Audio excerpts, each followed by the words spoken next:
அனைவருக்கும் இனிய வணக்கங்களை தெரிவித்துக் கொள்ளுகிறேன். சுவடி பயிற்சி 20 இன்று நிகழ இருக்கிறது. ஏற்கனவே நடந்த பயிற்சிகள் எல்லாம் பல்வேறு வகைப்பட்ட ஓலைச்சுவடிகளை அடையாளம் படுத்தி அவற்றில் இருக்கக்கூடிய பாடல்களை எல்லாம் இனம் கண்டு தெளிவுபடுத்தி இருக்கிறோம். கடந்த 19வது பயிற்சியில் சுவடிகளில் உள்ள எழுத்துக்களை அடையாளப்படுத்தி இந்த பாட்டில் உள்ள செய்யுள் உறுப்புகளை எவ்வாறு எல்லாம் தெரிவு செய்து அவற்றிலிருந்து எந்த வகை பாவை அடையாளப்படுத்த முடிந்தது என்பது குறித்தான பயிற்சி வழங்கப்பெற்றது. அதே நிலையில்தான் இன்றைய பயிற்சியும் வழங்க இருக்கிறேன். அந்த நிலையில் பார்க்கும் பொழுது கடந்த பயிற்சியில் வழங்கப்பட்ட ஏட்டின் முதல் 2 வரிகள் படித்து பாட்டாக்கி அடையாளப்படுத்தப்பட்டது. இப்பொழுது அதனை தொடர்ந்ததான 3வது மற்றும் 4வது வரிகளை அடையாளப்படுத்தி அவற்றிற்குரிய பா வகைகளை பற்றியும் செய்யுள் உறுப்புகள் எவ்வாறு அமைந்திருக்கின்றன என்பது பற்றியெல்லாம் இங்கே விளக்க இருக்கின்றேன். இப்பொழுது முதலில் ஓலையில் உள்ள எழுத்துக்களை அடையாளப்படுத்திக் கொள்ளுவோம். அந்த வகையில் பார்க்கும் பொழுது 3வது வரியில் முதல் எழுத்து ஆ, ம, பு, வி, லி, மா, நி, அ, ர, ந, ங, கே. இங்கே இந்த ராவை துணக்கால் மாதிரி இருக்கக்கூடியதை ரா என்று இங்கு அடையாளப்படுத்தி இருக்கிறேன். அதற்கு என்ன காரணம் என்று பார்க்கும் பொழுது இந்த சுவடியை எழுதியவர் துணைக்காலை ஒரு மாதிரியாகவும் இடையின ரகரத்தை வேறொரு மாதிரியாகவும் கீழ் வளைவு கொடுத்து எழுதி காட்டியிருக்கிறார், வேறுபடுத்தி காட்டியிருக்கிறார். பெரும்பான்மையான சுவடிகளில் துணைக்காலுக்கும் இடையின ரகரத்திற்கும் வேறுபாடு இல்லாமல் துணைக்கால் போலவே எழுதி காட்டியிருப்பார்கள். இந்த சுவடியை எழுதியவர் துணைக்காலுக்கும் இடையின ரகரத்திற்கும் வேறுபாடு காட்டி எழுதி காட்டியிருக்கிறார். அதாவது துணைக்காலின் ஈற்று பகுதியை நமக்கு இடதுபுறமாக வளைத்து காட்டியிருக்கிறார், சிறுகோடு நீட்டியிருக்கிறார். ஆகையினால் இந்த எழுத்தை ரகரமாகவே இங்கு கொள்ளப்படுகிறது. ர, ந, ங, கி, நீ, ந, நு, டை, ய, கோ. இங்கே ஏற்கனவே கே, கொம்பு, கால் என்று படித்திருப்போம். இங்கே ரகரத்திற்கும் துணைக்காலுக்கும் வித்தியாசத்தை காட்டி எழுதியிருப்பதனால் கே என்று இதவற்றை படிக்காமல் கோ என்றே முழுமையாக 3 வரி வடிவத்தையும் ஒரு எழுத்தாக கொண்டு படிக்கப்படுகிறது. ம, பு, ர, ந, டு, இ, ஞ, சா, ய, ந, த, தே, ந, ந, கு, ல, ம, வ, ம, பா, கே, ல, அ, ர, ஞ, க, நி, ட, நீ, ல, கி, ரி, யா, நா, லு, ங, கி, லே, சு, ர, ங, க, மீ, ட, ச, சா, யா, தோ, சோ, ல. இப்படியாக இந்த எழுத்து அமைக்கப்பட்டிருக்கிறது.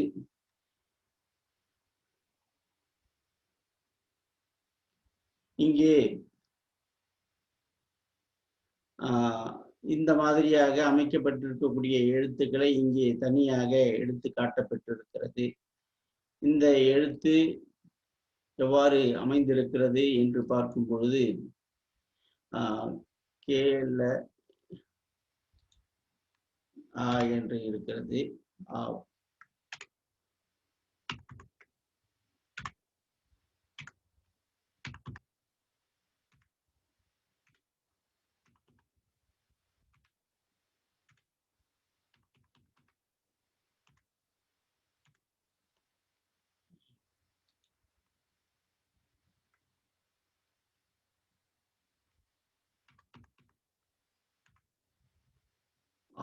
கேல இருக்கிறது. அதனால இவ்வாறு இங்கே கொடுக்கப்பட்டிருக்கிறது. இந்த வரி இங்கே நமக்கு தேவையில்லை. இங்கே தட்டச்சு செய்யும் பொழுது இந்த அகரம் கே ல ஆ விடுபட்டதுனால இங்கே இந்த ஆ அடிக்கப்பட்டிருக்கிறது. இவ்வாறு இந்த சோடியை இப்பொழுது நமக்கு தேவையில்லை. இதை எடுத்து நீக்கி விடுவோம். இப்பொழுது இதனை கொண்டு நாம் அடுத்த பயிற்சிக்கு செல்ல இருக்கிறோம். இப்பொழுது நாம் முதலில் என்ன செய்ய போகிறோம் என்று பார்க்கும் பொழுது, முதலில் எந்தெந்த இன எழுத்துக்களுக்கெல்லாம் புள்ளி வைக்க முடியுமோ அந்தந்த இன எழுத்துக்களுக்கெல்லாம் முதலில் புள்ளி வைத்து விடுவோம். ம பூ இருக்கு, மவுக்கு புள்ளி வைப்போம். கே இருக்கு, இன்னுக்கு புள்ளி வைப்போம். நூ இருக்கு, இன்னு ஆகுது. மா பூ இருக்கு, மா இம்மாகுது. டூ இருக்கு, இன்னாகுது. சா இருக்கு, இஞ்ஞாகுது. த இருக்கு, இந்தாகுது. இருக்கு, முதல் இன்னாகுது.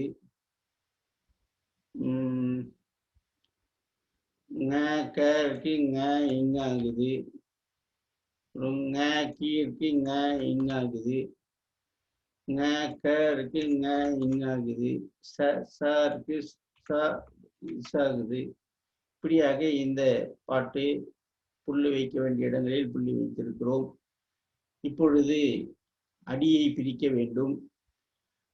அப்படி பார்க்கும் பொழுது எதுகை மோனையை கொண்டு அடியை பிரிக்கும் பொழுது இங்கே என்று வரக்கூடிய சொல் இருக்கிறது.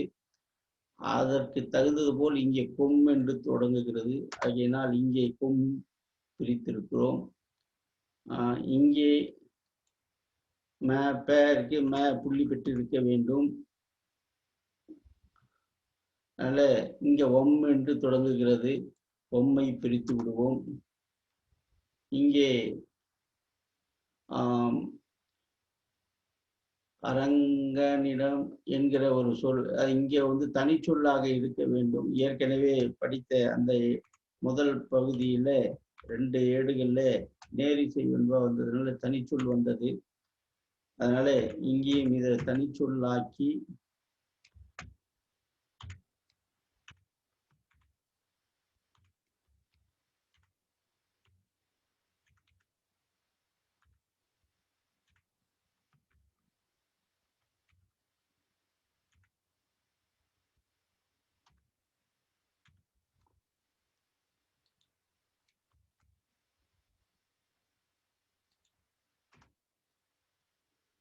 அரங்கன் இருக்கு, அப்புறம் இங்க சுரங்கன் வருது. இப்படியாக இதை பிரிச்சிருக்கிறோம். இப்போ நம்ம சொற்களை பிரிக்க வேண்டும். சொற்களை பிரிக்கும் போது எந்தெந்த சொற்கள் எந்த மாதிரி ஆகிறது என்று பார்ப்போம். அம்பு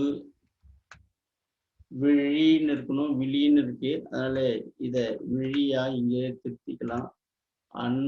அம்பு விழி மானே ஆரணங்கே நின்னுடைய என்கிற இந்த ஒரு வரி பிரிஞ்சிருக்குது. இப்போ இந்த வரியை இப்போ நம்ம எழுத்தை எண்ணி பிரிச்சுட்டோம். இப்போ நம்ம அசை நிலையில பார்க்கும் பொழுது எந்த மாதிரியாக இந்த சீர்கள் எந்த அசைக்கு அமைந்திருக்கிறது என்று நாம் இப்பொழுது பார்ப்போம். இப்படியாக இந்த சொற்களை பிரித்து கொண்டு அசை பார்க்கும் பொழுது அசை 4 நேரசை நிறையசை 2 அசைகள் உண்டு. நேரசை 4ம் நிறையசை 4மாக அமைந்திருக்கக்கூடிய நிலைகளை பார்த்திருக்கிறோம்.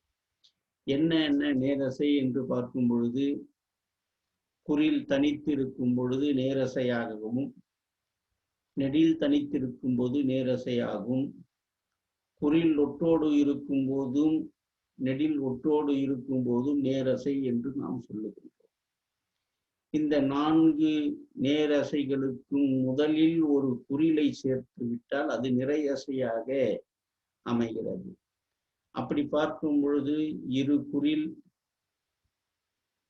குறில் ஒற்று, குறில் நெடில் ஒற்று, இவையெல்லாம் நிறையசை என்ற அமைப்புக்குள் அடங்கும். அப்படி பார்க்கும் பொழுது இங்கே குறில் ஒற்று ஆ இம் என்பது குறில் ஒற்றாக அமைந்திருக்கிறதுனால் இது நேரசையாக கருதப்படுகிறது. பூ குறில் தனித்து இருப்பதால் இதுவும் நேரசையாக இருக்கும். அடுத்ததாக வி ழி என்பது இரு குறிலாக இருக்கிறது, இது நிறையசையாக அமைகிறது. மா நெடிலாக இருக்கிறது, அது நேரசையாகிறது. நே நெடிலாக இருக்கிறது, நேரசை ஆகிறது. அடுத்ததாக ஆ நேரசையாக இருக்கிறது, அது நெடில் நேரசையாகிறது. ரணங் என்பது இரு குறில் ஒற்றாக இருப்பதால் இது நிறையசை ஆகிறது. கே நெடில் தனி இருக்கிறதுனால் அது நேரசை ஆகிறது. இங்கே நின்னுடைய என்கிற சொல்ல நீ இன் என்பது குறில் ஒற்று நேரசை ஆகிறது. நு டை என்பது குறில் நெடில் என்பது நிறையசை ஆகிறது. ய குறில் என்பதால் நேரசை ஆகிறது.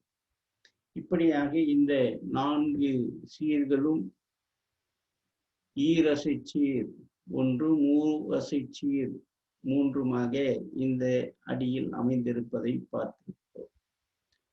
இங்கு இதற்கு வாய்ப்பாட்டை நோக்கும் போது நேர் நேர் என்பது தேமா என்றாகிறது.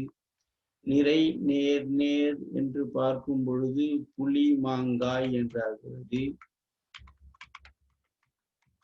நேர் நிறை நேர் என்று பார்க்கும் பொழுது விலங்காய் என்றாகிறது. நேர் நிறை நேர் அதே போல விலங்காய் இப்படியாக அமைந்திருக்கிறது. வெண்பா என்று பார்க்கும் பொழுது நமக்கு ஈரசை சீரில் இயற்சீர் வெண்டலை பெற்றிருக்கணும்னா மா முன் நிறை இருக்கணும், விளமுன் நேர் இருக்கணும், காய் முன் நேர் இருக்கணும். வெண்சீர் வெண்டலைக்கு காய் முன் நேர் இருக்கணும். அப்படி பார்க்கும் பொழுது மாச்சீர் மா முன் நிறை வந்திருக்கிறது, காய் முன் நேர் வந்திருக்கிறது, காய் முன் நேர் வந்திருக்கிறது. அப்போ தலையை அடிப்படையாக வைத்து பார்க்கும் பொழுது இது இங்கே இயற்சீர் வெண்டலையாகவும் மற்ற 3ம் வெண்சீர் வெண்டலையாகவும் அமைந்திருக்கிறதை பார்க்கிறோம். அடுத்ததாக இந்த வரியை நாம் பிரித்து பார்க்கும் பொழுது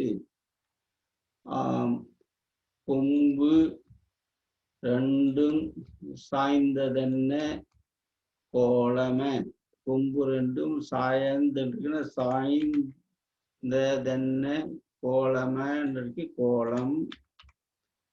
வம்பா கேள் வம்பர கேள்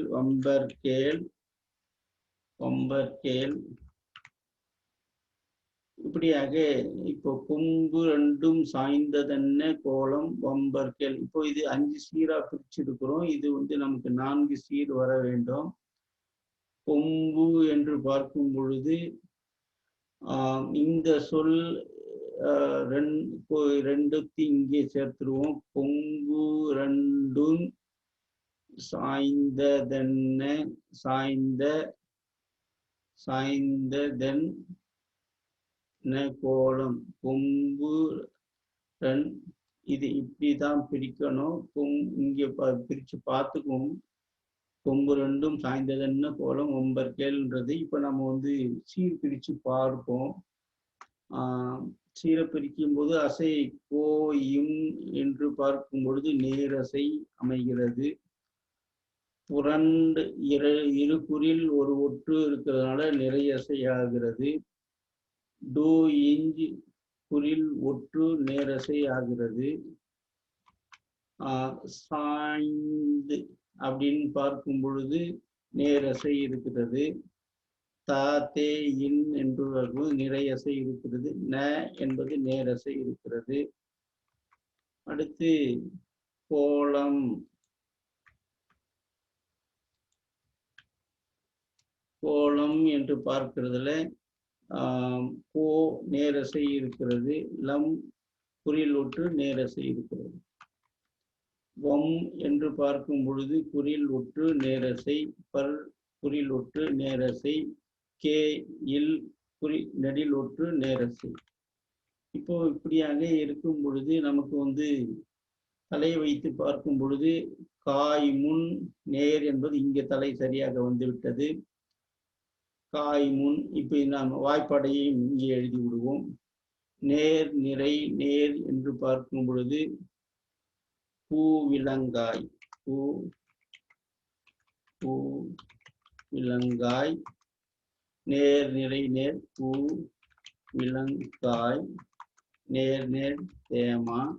நேர் நேர் நேர் தேமா காய். இப்படியாக இந்த அசையமைப்பு அமைந்திருக்கிறது. இப்படி இருக்கும் பொழுது இந்த முதல் வரியினுடைய அமைப்பு இரண்டாவது வரியில் எவ்வாறு அமைந்திருக்கிறது என்று பார்ப்போம். இங்கே காய்ச்சீர் இருக்கிறது. காய் முன் நேர் வந்திருக்கிறது. இங்கேயும் காய்ச்சீர் இருக்கிறது. காய் முன் நேர் வந்திருக்கிறது. காய் முன் நேர் வந்திருக்கிறது. மா முன் நேர் வந்திருக்கிறது. ஆனால் இங்கே மா முன் நிறை வந்திருந்தால்தான் வெண்பாவிற்குரிய தலை வரும். அப்படி இருக்கும் பொழுது இவற்றில் ஏதோ ஒன்று மாறுபட்டு அமைய வேண்டிய சூழல் இங்கே காணப்படுகிறதை நம்மால் உணர முடியும். அப்படி பார்க்கும் பொழுது இது ஈட்டுச்சீரை நாம் மாற்றுவதற்கான வாய்ப்புகள் இல்லை. இங்கே நேர் வந்திருப்பதால் மூவசை சீர்ல நேர் இருக்கிறதுனால இங்கே ஒன்று நிறையசையாக இருக்க வேண்டும். நிறையசை அதாவது விளச்சீராக இருந்தால் இங்கே நேர் வந்து விடலாம். கோலம் என்கிற சொல்லை நிறையசையாக மாற்ற முடியாது. எனவே இங்கே நேர் என்று இருப்பதால் இதை காய்ச்சீராக மாற்ற வேண்டிய சூழலில் இருக்கிறதுனால இதை வேற ஒரு நிலையில பண்ண வேண்டும். என்ன செய்யலாம் அப்படின்னு பார்க்கும்போது இந்த தென்னை என்ற சொல்லை இங்கே கொண்டு சேர்த்து விடுவோம்.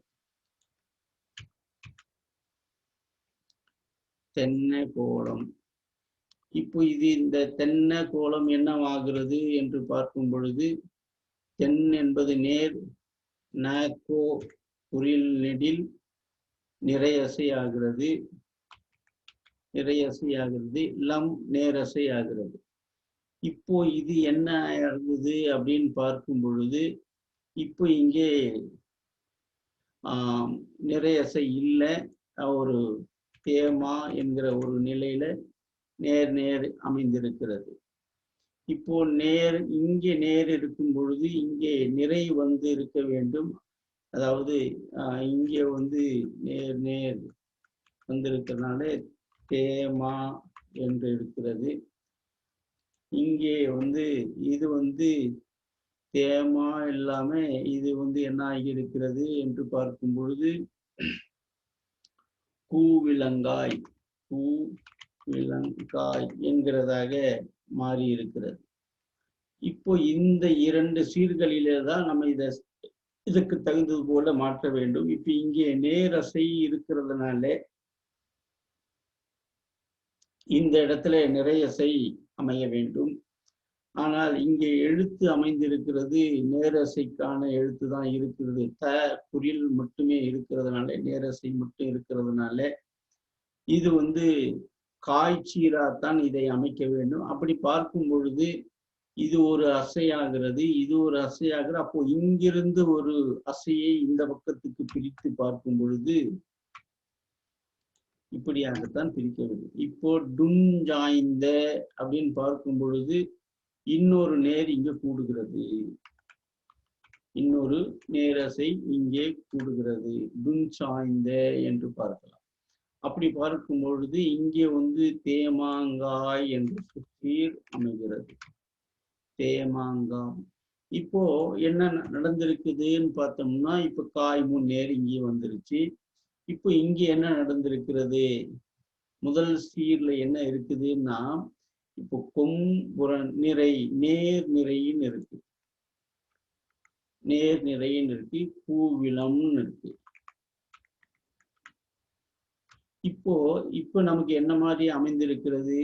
இப்போ விளமுன் நேர், விளமுன் நேர், காய்முன் நேர், காய்முன் நேர், இப்படியாக இந்த சீர் நமக்கு இப்ப அடங்கி இருக்குது.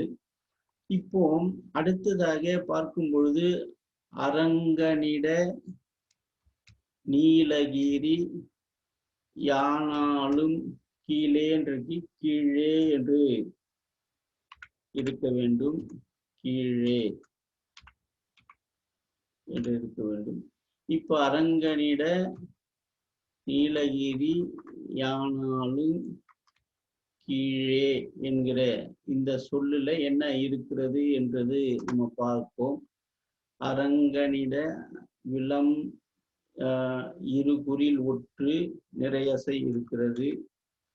கனி நிறையசை இருக்கிறது. ட நேரசை இருக்கிறது.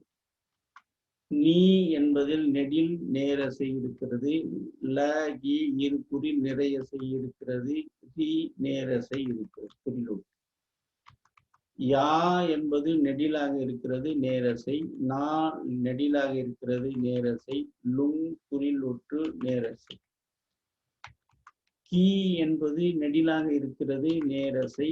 லே ழே என்பது நெடிலாக இருக்கிறது, நேரசை. இது வாய்ப்பாட்டுக்குள் பார்க்கும்போது நிறை நிறை நேர் என்று பார்க்கும்போது கருவிலங்காய், கருவிலங்காய் என்று ஆகிறது.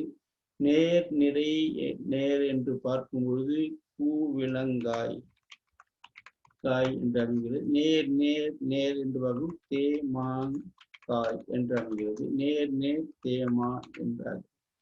இப்படியாக இந்த வரி அமைந்திருக்கிறது. இப்போ இந்த சொல் எவ்வாறு அமைந்திருக்கிறது என்று பார்க்கும் பொழுது தலைக்கு அரங்கனிட நீலகிரி காய் முன்னேர், காய் முன்னேர், காய் முன்னேர், இப்படியாக இங்கே அமைந்திருக்கிறது. ஆனா இங்கே வம்பர்கேல் என்று பார்க்கும் பொழுது காய்ச்சீர் இருக்கிறது. காய் முன்னேர் அடுத்த இதற்கு நமக்கு அந்தாதியாக இந்த சீர் நமக்கு வரவில்லை. அரங்கனிடம் என்று வந்திருக்கிறது. என்பது இங்கே நமக்கு நிறை என்பது நமக்கு கொள்வதற்கான வாய்ப்பு. அரங்கனிடம் என்பதுதான், அரங்கன் விழித்து கூறி போடுறதுனால இந்த இடத்துல நமக்கு சீர் தட்டுக்குது. அடுத்ததாக இந்த சுரங்கமிட சாயாதோ சொல என்றுக்கு சொல் என்று பொருள். இப்போ இதை எப்படி நம்ம பிரிச்சுக்கிறோம் அப்படின்னு பார்க்கும் பொழுது சாயாதோ சொல். இப்போ இத நம்ம பார்க்கும்போது சுரங்கு என்று பார்க்கும்போது இருகுறில் ஒற்று நிறையசை. காமி இருகுறில் நிறையசை. ட குறில் ஒற்று நேரசை. அடுத்து சாயாதோ சா நெடில் நேரசை. யா நெடில் நேரசை. தோ நெடில் நேரசை. சொல் என்பது ஈற்று நாள் மலர் காசு பிறப்பு என்கிற நிலையில் அமைக்க வேண்டும். இது நேரசை, குறில் ஒற்று நேரசை. இதற்கு வாய்ப்பாடு காட்டும் பொழுது நிறை நிறை நேர் என்பது கருவிலங்காய், கருவிலங்காய். நேர் நேர் நேர் தேமாங்காய். நேர் என்று பார்க்கும் பொழுது நாள் மலர் காசு பிறப்பு என்பதில் இது நாள் என்கிற வாய்ப்பாட்டுக்குள் அடங்குகிறது. இப்படியாக இந்த பாட்டு பிரிக்கப்பட்டிருக்கிறது. யாப்பு அமைப்புக்குள் அமைந்திருக்கிறது. சொற்களை பார்க்கும் பொழுது இந்த பாடல்கள் எல்லாம்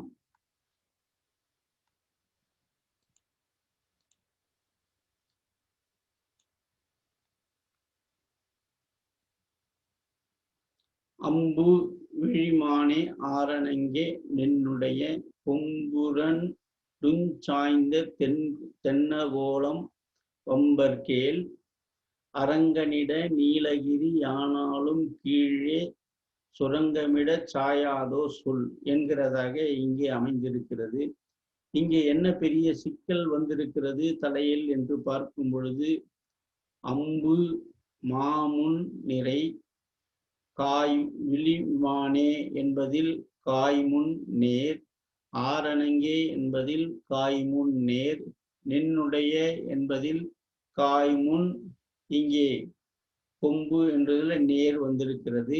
கொம்புரன் விளமுன் நேர், டுஞ்சாய்ந்த காய்முன் நேர், தென்னகோலம் என்பதில் காய்முன் நேர் வந்திருக்கிறது. வம்பர் கேள் என்பதில் காய்முன் நேர் வர வேண்டும், இங்கே நிறை வந்திருக்கிறது.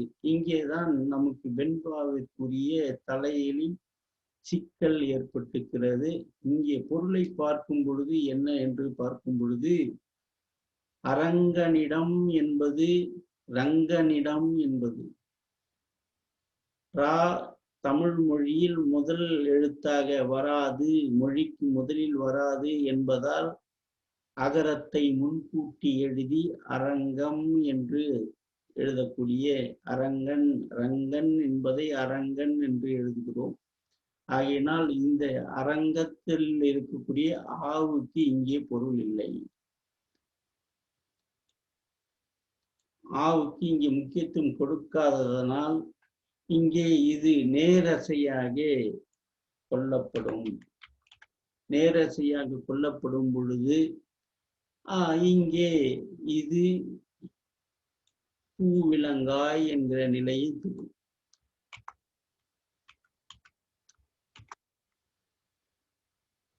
ரங்கனிடம் என்பதுதான், ஆனால் சோடியில் எழுத்து அங்கே கேளரங்கனிடம் என்றுதான் இருக்க வேண்டும். அவங்க நகரத்தையும் எழுதி ஆவையும் எழுதி இருக்கிறதுனால் கூடுதலாக இந்த எழுத்தை நாம் ஏற்றுக்கொள்ள வேண்டிய சூழலில் அங்கே இருக்கிறோம்.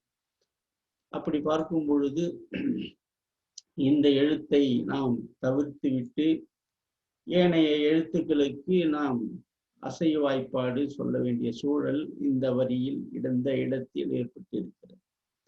அடுத்ததாக பார்க்கும் பொழுது, சுரங்கமிட சாயாதோ சொல் என்பது மாமுன் நிறை அமைந்திருக்கிறது, காய்முன் நேர் அமைந்திருக்கிறது, காய்முன் நேர் என்பதாக அமைந்திருக்கிறது. இப்படி பார்க்கும் பொழுது இவற்றில் இரு சீர்வெண்டலை முச்சீர்வெண்டலை, அதாவது வெண்சீர்வெண்டலை இயற்சீர்வெண்டலை ஈரசை கொண்ட சீர்களும் மூவசை கொண்ட சீர்களும் என இரண்டும் கலந்த நிலையில் இந்த பாடல் அமைக்கப்பட்டிருக்கிறது. அப்படி பார்க்கும் பொழுது ஈரசை சீர்கள் இவற்றில் எத்தனை இருக்கிறது, ஈரசை சீர் எத்தனை இருக்கிறது என்று பார்ப்போமானால்,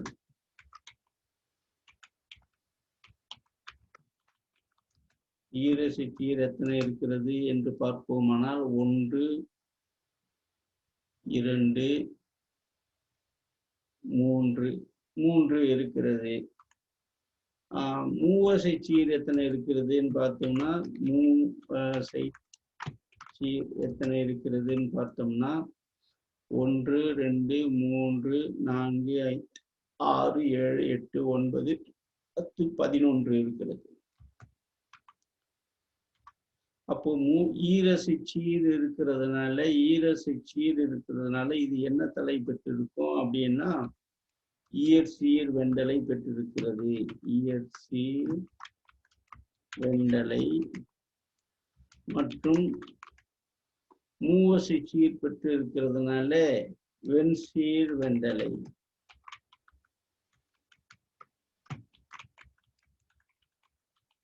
ஆகிய இந்த 2 தலைகளையும் இந்த பாட்டு பெற்றிருக்கிறது. அப்போ ஈரசை சீர் சீரமைப்புகளில் பார்க்கும்போது ஈரசை சீர் இருக்கிறது, மூவசை சீர் இருக்கிறது. தலை அமைப்புகளை பார்க்கும் பொழுது இயற்சீர் வெண்டலை இருக்கிறது, வெண்சீர் வெண்டலை இருக்கிறது. அதாவது மாமுன் நிறை இருக்கிறது, விளமுன் நேர் இருக்கிறது, இயற்சீர் வெண்டலை ஆகிறது. காய்முன் நேர் பெற்றிருப்பதால் வெண்சீர் வெண்டலையை பெற்றிருக்கிறது. இவற்றில் அதிகமாக காய்முன் நேர் பெற்று இருப்பதால் இவற்றை நாம் ஓசை அமைப்பை கொண்டு பார்க்க எண்ணி துணிவும் போது அகவல் வெண்பாவிற்கு செப்பல் ஓசை உடையது என்று சொல்லும். செப்பல் என்றால் சொல்லுதல் என்று பொருள். ஓசைகள் 3: ஏந்திசை, தூங்கிசை, ஒழுகிசை என்று 3 ஓசைகள் உண்டு. ஏந்திசை ஓசை பெற்றிருக்கக்கூடிய வெண்பாவிற்கு ஏந்திசை செப்பல் ஓசை உடைய வெண்பா என்று நாம் சொல்லுவோம்.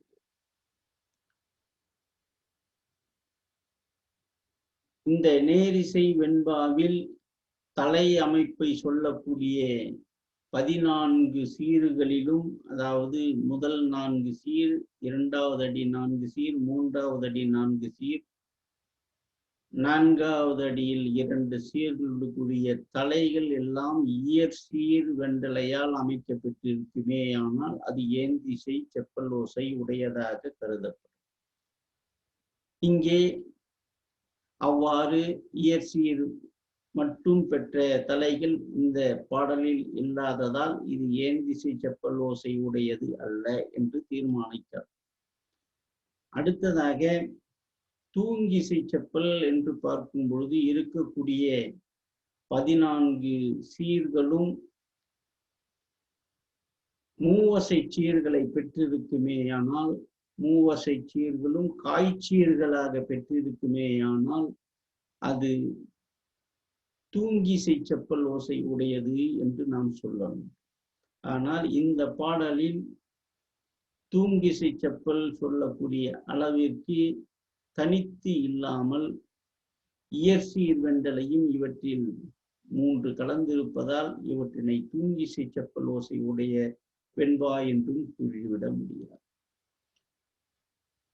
இயற்சீர் வெண்டலையும் வெண்சீர் வெண்டலையும் கலந்து வந்திருப்பதனால் இதனை ஒழுகிசை செப்பல் ஓசை உடைய வெண்பாவாக கொள்ளலாம். இப்படியாக இந்த வெண்பாக்களை அடையாளப்படுத்தலாம். அதன் பிறகு விகற்பம் என்று பார்க்கும் பொழுது ஒரு விகற்பத்தால் ஆனதா, 2 விகற்பத்தால் ஆனதா, 3 விகற்பத்தால் ஆனதா, முற்றும் அதாவது 4 விகற்பத்தால் ஆனதா என்று பார்க்கும் பொழுது விகற்பம் என்பது எதுகையை அடிப்படையாக வைத்து பார்க்க முடியும். இங்கே நமக்கு சொல்லின் முதல் அடியின் முதல் அசையின் 2வது எழுத்து இம் என்று அமைந்திருக்கிறது.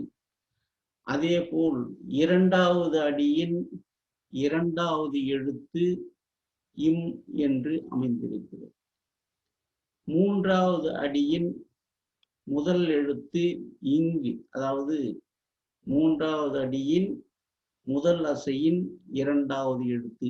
இந்த ஆ என்பது நமக்கு பொருள் இல்லாமல் அமைதி காத்து நிற்கிறதுனால ஆவை நாம் கணக்கில் கொள்ள வேண்டிய அவசியமில்லை. இங் என்பது 2வது எழுத்தாக கொண்டிருக்கிறோம். அதே போல சுரங்கு என்பதிலே ரங்கு தான் நமக்கு இங்கேயும் இறங்கி கொண்டு அமைந்திருக்கிறது. அரங்கு சுரங்கு என்று பார்க்கும் பொழுது இங்கே அமைந்திருக்கிறதுனால, அங்கே இம் அமைந்திருக்கிறதுனால 2 நிலையான வருக்கங்களை இவை கொண்டிருக்கிறால் 2 வருக்க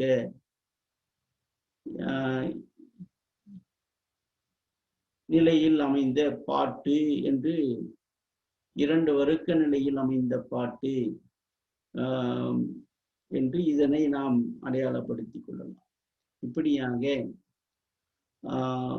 வெண்பாவை இந்த பாட்டை நேரிசை தனிச்சொல் பெற்று வருவதால் 2வது அடியின் ஈற்று சீர் தனிச்சொல் பெற்று வருவதால் நேரிசை வெண்பா என்றும்,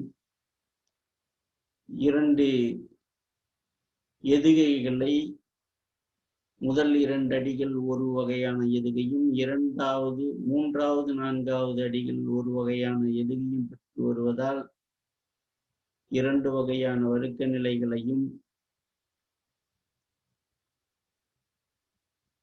2 வகையான இயற்சீர் வெண்டலை, வெண்சீர் வெண்டலை ஆகிய 2 வகையான தலைகளையும் ஒருங்கே பெற்று வருவதால் ஒழுகிசை செப்பலோசை உடையது என்றும் இவற்றினை அடையாளப்படுத்தி நாம் இங்கே இப்பாடலை நாம் அடையாளப்படுத்திக் கொள்ளலாம். இந்த நிலையில் இந்த பயிற்சி இங்கே நிறைவு பெறுகிறது. இது போன்ற பல்வேறு வகைப்பட்ட ஓலைகளை எடுத்துக்காட்டி அவற்றினை அடையாளப்படுத்தி இங்கே பயிற்சி அளிக்கப்பட இருக்கின்றன. நண்பர்களே, இது போன்ற பயிற்சிகள் தொடர்ந்து உங்களுக்கு வழங்க இருப்பதற்கு எங்களை ஆதரிக்க வேண்டும். இந்த எழுத்தூசி யூடியூப் சேனலை சப்ஸ்கிரைப் செய்து அருகில் உள்ள பெல் பட்டனை அழுத்தி ஆதரவளிக்க கேட்டுக்கொள்கிறேன். நன்றி, வணக்கம்.